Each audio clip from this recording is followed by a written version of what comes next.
በአስፈሪ ጭጋግ በተሸፈነችና ማንም በማያውቃት አንዲት ሚስጥራዊ ደሴት ላይ ተፈጥሮ በጓዳዋ ደብቃ ያቆየቻቸው ግዙፍና አስፈሪ ፍጥረታት ይኖራሉ። ዛሬ የምናየው አንድ የፊልም ቡድን ስራ ፍለጋ ሄዶ ካልታሰበ አደጋ ጋር ሲጋፈጥና በግዙፉ ኮንግ እጅ የወደቀችውን ተዋናይት ለማዳን የሚያደርጉትን አስጨናቂ የህይወት ትግል ነው። በ2005 ዓ.ም ለእይታ የበቃውና በሚያስደንቅ አቀራረቡ የብዙዎችን ቀልብ የገዛው የኪንግ ኮንግ የፊልም ታሪክ ይዘንላችሁ መጥተናል። ታሪካችን የሚጀምረው በ1933 ዓ.ም አሜሪካ ከከባድ የኢኮኖሚ ቀውስ በኋላ ገና ትንፋሿን እየመለሰች ባለችበት ወቅት ነው። በዚህ ኑሮ በከበደበት ዘመን ተዋናይት አንዳሮና የሥራ ባልደረቦቿ ተመልካቾችን ወደ ቲያትር ቤቱ ለመሳብ ቢጥሩም አዳራሹ ግን ባዶነቱ እየጨመረ መጣ። የቡድኑ መሪና የአን የቅርብ ጓደኛ ማኒ የኪሳሩ ማዕበል ስላየለበት ኒውዮርክን ለቆ እንደሚሄድ በሐዘን ይነግራታል። ይህ መርዶ በአን ልብ ውስጥ ትልቅ ስጋትን ዘራ። ከእንግዲህ ኑሮዬን እንዴት እመራዋለሁ የሚል ከባድ ጥያቄ የሞገታት አዲስ እድል ፍለጋ ወደ ኒውዮርክና ጎዳናዎቿ ወጣች። በሌላ በኩል ግትር የሆነው ፊልም ሰሪ ካርል አዲስ ፊልም ለመስራት ባለሀብቶችን ለማሳመን ይሞክራል። ካርል እስካሁን በሰው ልጅ ያልተረጋገጠች በካርታ ላይ ብቻ የምትታወቅ አንዲት ሚስጥራዊ ደሴት እንዳለችና እዚያም ሄዶ ፊልሙን መቅረጽ እንደሚፈልግ ይነግራቸዋል። ሆኖም ባለሀብቶቹ ፕሮጀክቱን ለመሰረዝ ሲያሴሩ ካርል በድብቅ ይሰማቸዋል። እቅዳቸውን ለማክሸፍም ከረዳቱ ጋር በመሆን ሳይነግራቸው በድብቅ ያመልጣል። ካርል ጉዞውን ሊጀምር ሲል ግን አንድ ትልቅ እንቅፋት ገጠመው። የፊልሙ ዋና ተዋናይት ስራውን እንዳቆመች ይሰማል። ሁኔታው ያስደነገጠው ካርል ምትክ ፍለጋ በጭንቀት ውስጥ ሳለ ነበር መንገድ ላይ በአጋጣሚ አንዳሮን የተመለከታት። ካርል የሚፈልጋት ኮከብ እሷ ናት ብሎ በማመን ምሳ ጋበዛትና የፊልሙ ዋና ገጸ ባህሪ እንድትሆን ጥሪ ያቀረበላት። አን ግን መጀመሪያ ላይ ጥያቄውን ብታቅማማም የምታደንቀው አንድ ታዋቂ ደራሲ ጃክ ድሪስኮል በመርከቡ ላይ መኖሩ ስትሰማ በሐሳቡ ትስማማለች። ጉዞ ሲጀመር ግን ያልጠበቁት አንድ ክስተት ይፈጠራል። ወደቡ ላይ ፖሊሶች መርከቧ እንድትነሳ ያስቆማቸው እየተቃረቡ መሆኑን ሲረዱ ቡድኑ በታላቅ ግርግር መልሕቁን አስነስቶ ወደ ባህሩ ጉዞውን ጀመረ። በመርከቡ ላይ የመኝታ ቦታ እጥረት በመኖሩ ጃክ ድሪስኮል የዱር እንስሳት በሚታሰሩበት ጎጆ ውስጥ እንዲያርፍ ተገደደ። በዚያው ጠባብ ክፍል ውስጥ ሆኖ ስክሪፕቱን በሚጽፍበት ወቅት ከ4 ዓመት በፊት በመርከቡ ተደብቆ ከተገኘው ወጣቱ ጃሚ ጋር ተዋወቀ። በሌላ በኩል ተዋናይ ብሩስ ባክስተር የአን የፍቅር አጋር ሆኖ በመርከቡ ላይ አብሮ ይገኛል። በማግስቱ ጠዋት አንና ጃክ ለመጀመሪያ ጊዜ በአካል ተገናኝተው መተዋወቅ ጀመሩ። በመካከላቸው አዲስ የፍቅር ስሜት ማቆጥቆጥ ቢጀምርም መርከበኛው ሄይስ ግን ስለ ስኩል አይላንድ አደገኝነት ለካርል ጥብቅ ማስጠንቀቂያ ሰጠው። መርከበኛው ወደዚያ ከሄዳችሁ ማንም በሕይወት አይመለስም ቢለውም ካርል ግን ለዝናውና ለፊልሙ ካለው ጥማት የተነሳ ማስጠንቀቂያውን ጆሮ ዳባ ልበስ አለው። በመጨረሻም መርከቡ አቅጣጫውን ስቶ ጥቅጥቅ ያለና የሚያስፈራ ጭጋግ ውስጥ ሰመጠ። ከፊት ለፊታቸው ያለውን ነገር ማየት ባለመቻላቸው መርከቧ ከግዙፍ ድንጋዮች ጋር እየተጋጨች ትናወጥ ጀመር። ካፒቴን ኢንግልሆርን መርከቡን ለመታደግ ቢጣጣርም መርከቧ ባልታሰበ ሁኔታ በአሸዋ ላይ ተቀርቅራ ቆመች። የደሴቱ አስፈሪ ድባብ ቡድኑን ከበበው። ከዚህ በኋላ የሚጠብቃቸው ትዕይንት ግን ከሰው ልጅ አእምሮ በላይ የሆነ አስደንጋጭ ገጠመኝ ነበር። መርከቧ አደጋ ላይ በመውደቋ ሁሉም ሰው በጭንቀት ቢዋጥም ፊልም ሰሪው ካርል ግን ደስታው ወደር አልነበረውም። ምክንያቱም ደግሞ ከብዙ ድካም በኋላ ያችን ሚስጥራዊ ስኩል አይላንድ አግኝቷታል። መርከቧ በኃይል በመጋጨቷ ምክንያት አካሏ ተበሳስቷል። ሰራተኞቹ ለመጠገን ሲረባረቡ ካርል ግን ጊዜ ማባከን አልፈለገም። በፍጥነት የፊልም ቡድኑን ይዞ በትንሽ ጀልባ ወደ ደሴቷ ዳርቻ አመራ። ደሴቱ ላይ እንደደረሱ መጀመሪያ የገጠማቸው ነገር ቢኖር ስፍር ቁጥር የሌላቸው የሰው የራስ ቅሎች ነበሩ። ካርል ግን በፍርሃቱ ፋንታ እያንዳንዱን ዝርዝር ሁኔታ በካሜራው መቅረጽ ጀመረ። ለጥቂት ሰዓታት በደሴቱ ውስጥ ከተጓዙ በኋላም የፈራረሱ ግንቦች ያሉበት ስፍራ ደረሱ። ሆኖም ስፍራው ባዶ አልነበረም። ቡድኑ በዚያ ፍርስራሽ ውስጥ የሚኖሩ ሚስጥራዊና አስፈሪ ሰዎች መኖራቸውን ወዲያው ተረዱ። ካርል አንዲት ትንሽ ልጅ ተመልክቶ ሊያግባባት ሞከረ። ቸኮሌትም አቀረበላት። ሆኖም ልጅቷ እንግዳውን በመፍራት የካርልን እጅ ነክሳ ወደ አንዲት አስፈሪ አሮጊት እቅፍ ውስጥ ገባች። በዚያው ቅጽበት ካርል አካባቢውን ሲቃኝ በርካታ የደሴቱ ነዋሪዎች በትኩረት እያዩት መሆኑን አስተዋለ። ሰላሙ ብዙም አልቆየም። የመጀመሪያው አሰቃቂ አደጋ ደረሰ። ማይክ የተባለው የቡድኑ አባል በጦር ተወግቶ ሕይወቱ አለፈ። የደሴቱ ነዋሪዎች ቡድኑን ለመጨረስ ከበቧቸው። ጃክ አክተሯናንን ለመጠበቅ ብርቱ ተጋድሎ ቢያደርግም በቁጥር የሚበልጡትን ጠላቶች ኃይል ግን መቋቋም ከበደው። ሁኔታው ወደ ሌላ አቅጣጫ መራ። ሙሉ ቡድኑ ተስፋ በቆረጡበት ሰዓት አንድ ያልጠበቁት ሰርፕራይዝ ነገር ተከሰተ።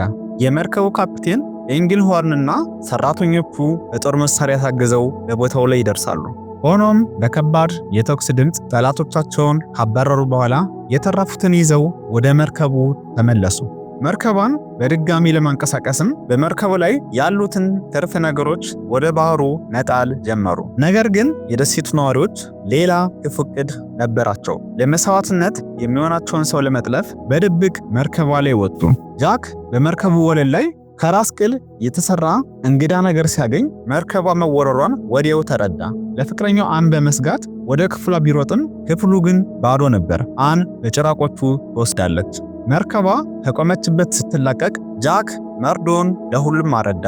የቡድኑ አባላት ተዋናይቷን ለማዳን በድጋሚ ወደ ደሴቷ ለመግባት ተገደዱ። በዚህ መሃል ግን አን ወደ መስዋዕት አቅራቢው ስፍራ ተወስዳ ነበር። ለሰዎቹ ንጉስ ለሆነው ለግዙፉ ኮንግ እንደ ምግብ ልትቀርብ አሰረች። መርከቦቹ በጦር መሳሪያና በጥይት ተሞልተው ወደ ደሴቷ ሲያመሩ አን የመጨረሻው የመስዋዕትነት ስርዓት ላይ ደረሰች። ግዙፉ ኮንግ ከጫካው ውስጥ ብቅ ብሎ አንን አነሳት። ነገር ግን ያልተጠበቀው ነገር ሆነ። ኮንግ አንን ከመብላት ይልቅ ተንከባክቦ ይዟት ወደ ጫካው ጥልቅ ክፍል ተሰወረ። በአን ጩኸት የታወከው ጃክና ቡድኑ በፍጥነት ወደ ስፍራው ደረሱ። ካርል ግን ቀድሞ ደርሶ ያንን ግዙፍ ፍጡር ሲመለከት በድንጋጤ ደረቀ። ያየውን ነገር ለባልደረቦቹ ሲነግራቸው ሁሉም ለታላቅ አደን ተዘጋጁ። ካርልም ካሜራውን አንስቶ ይህን አስደናቂ ትዕይንት ለመቅረጽ ቆረጠ። አን ራሷን ለማዳን ለማምለጥ ብትሞክርም በድጋሚ በኮንግ እጅ ላይ ወደቀች። ጃክ በጫካ ውስጥ ሲጓዝ ግዙፍ የግራግር አሻራ አገኘ። ይህም አን የታገተችው በታላቅ ጭራቅ መሆኑን በግልጽ አሳየው። በሌላ በኩል ካርል ለፊልሙ የሚሆኑ አስደናቂ ምስሎችን ፍለጋ ጫካውን ሲያስስ ግዙፍ የዳይኖሰር መንጋዎችን አገኘ። ካርል ተዋናዩ ብሩስን ወደ እንስሳቱ እንዲጠጋ ቢጠይቀውም ብሩስ ሕይወቱን አደጋ ላይ መጣል ስላልፈለገ ፈርቶ ወደ ኋላ ይሸሻል። ብዙም ሳይቆይ ግን ሁሉም አደጋ ላይ ወደቁ። በግዙፎቹ አውሬዎች እየታደኑ መሮጥ ጀመሩ። ካርል በአውሬዎቹ ይረገጥ ጥቂት ቢቀረውም ካሜራውን ጥሎ መሸሽ ግን አልፈለገም። በዚህ ግርግር መሃል የቡድኑ አባላት እየተረገጡ ሲሞቱ፣ ብሩስ ግን ድንጋይ ጀርባ ተደብቆ ተረፈ። ሆኖም ሌላ አውሬ እያሳደደው ስለነበር ከጓደኞቹ ጋር ሆኖ ማምለጫ ፍለጋ ጉዞውን ቀጠለ። ጉዞው እየከበደ መጣ። ቡድኑ አንድ አደገኛ ገደል ጫፍ ላይ ሲደርሱ በእግራቸው ስር ያሉት ድንጋዮች መደርመስ ጀመሩ። በዚህ አስደንጋጭ ቅጽበት የተወሰነው የቡድኑ አባላትና ግዙፎቹ አውሬዎች ወደ ጥልቁ ገደል ተንሸራተው ወደቁ። የተረፉት ግን ተስፋ ሳይቆርጡ በሸለቆዎች ውስጥ ጉዟቸውን ቀጠሉ። በሌላ በኩል ግዙፉ ኮንግ አንን ወደ መደበቂያው ይዟት ሄዷል። ኮንግ አንን ለማንቃት ቢሞክርም ብልሃ አን ግን አውሬው ሳያያት ለማምለጥ ስትል እንደሞተች ሆና ተኛች። ኮንግ ዞር ሲልላት በዝግታ እየተሳበች ከድንጋይ ጀርባ ተደበቀች። ነገር ግን ለማምለጥ ስትሞክር ግዙፉ ኮንግ ድንገት ከፊቷ ተከስቶ መንገዷን ዘጋው። አን እሱን ለማዝናናትና ትኩረቱን ለመሳብ ስትል የተለያዩ የሰርከስ ትርኢቶችና ውዝዋዜዎችን ማሳየት ጀመረች። ሆኖም ትርኢቱን ስታቆም ግን ኮንግ መቆጣት ጀመረ። በንዴትም አካባቢውን ያፈራረሰው ጀመር። ሲረጋጋ ግን መንገዱን ለአን ትቶላት ሄደ። ቡድኑ በጫካው ውስጥ ሲጓዙ አንድ ዋሻ አገኙ። በውስጡ ግን ሌላ አስፈሪ አውሬ መኖሩን የተረዳው ሄስ ጓደኞቹን እንዲሸሹ አዘዘ። እሱ ግን አውሬውን ለመጋፈጥ በዚያው ውስጥ ቀረ። ብዙም ሳይቆይ ግን ኮንግ መጥቶ ሄስን በመያዝ ወደ ገደሉ ወረወረው። የቅርብ ጓደኛውን ሞት የተመለከተው ወጣቱ ጃሚ በከባድ ሐዘንና ተስፋ መቁረጥ ውስጥ ወደቀ። ቡድኑ ኮንግን ለማጥፋት ሲረባረቡ ካርል ግን አሁንም ይህንን ታላቅ ውጊያ በካሜራው መቅረጽ አላቆመም ነበር። ኮንግ ሰዎቹ የተንጠለጠሉበትን ግዙፍ ግንድ ሲያወዛውዘው ካርል ውድ ካሜራውን ከእጁ አመለጠው። ግንዱ ወደ ሸለቆ ጥልቅ ክፍል ሲወድቅ ካርል ግን ቅርንጫፎቹን ጨብጦ በጭንቅ ተረፈ። በዚህ መሃል አን ጓደኞቿን ፍለጋ በጫካው ውስጥ ስትሮጥ ሌላ እንስሳ የሚበላ ግዙፍ እንሽላሊት አጋጠማት። ተደብቃ ለማለፍ ብትሞክርም አውሬው አሳደዳት። አን ከዛፍ ስር ተሸሽጋ ሳለ ሌላ ግዙፍ አውሬ መጥቶ ያሳደዳትን እንሽላሊት ጨፈለቀው። አን ግን አሁንም አላመለጠችም። ግዙፍ አውሬዎች ሊያጠቋት ሲመጡ መሮጥ ጀመረች። ነገር ግን ከፊቷ የቆመው የባሰ ነበር። በአፉ ውስጥ ሌላ እንስሳት የያዘ ግዙፍ ቴሬክስ አንን ማሳደድ ጀመረ። አን በቅጠሎች መካከል ተሸሽጋ ሳለ ሌላ አዳኝ አውሬም አጠገቧ መኖሩን ተረዳች።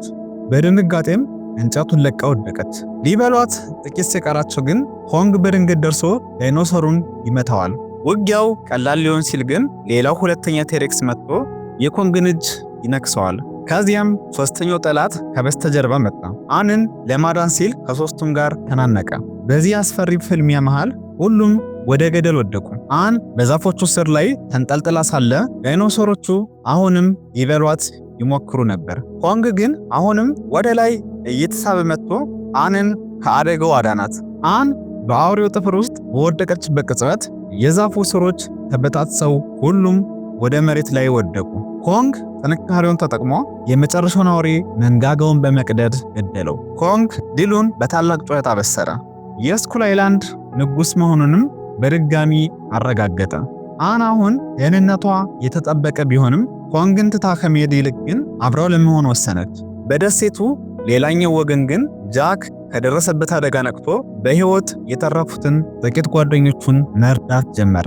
በስኩል አይላንድ ላይ ጨለማው ሲነግስ ከምድር በታች ተሸሽገው የነበሩ ዘግናኝ ፍጥረታት ብቅ ማለት ጀመሩ። በደርዘን የሚቆጠሩ ግዙፍ ነፍሳት የፊልም ቡድኑን ከበው ማጥቃት ጀመሩ።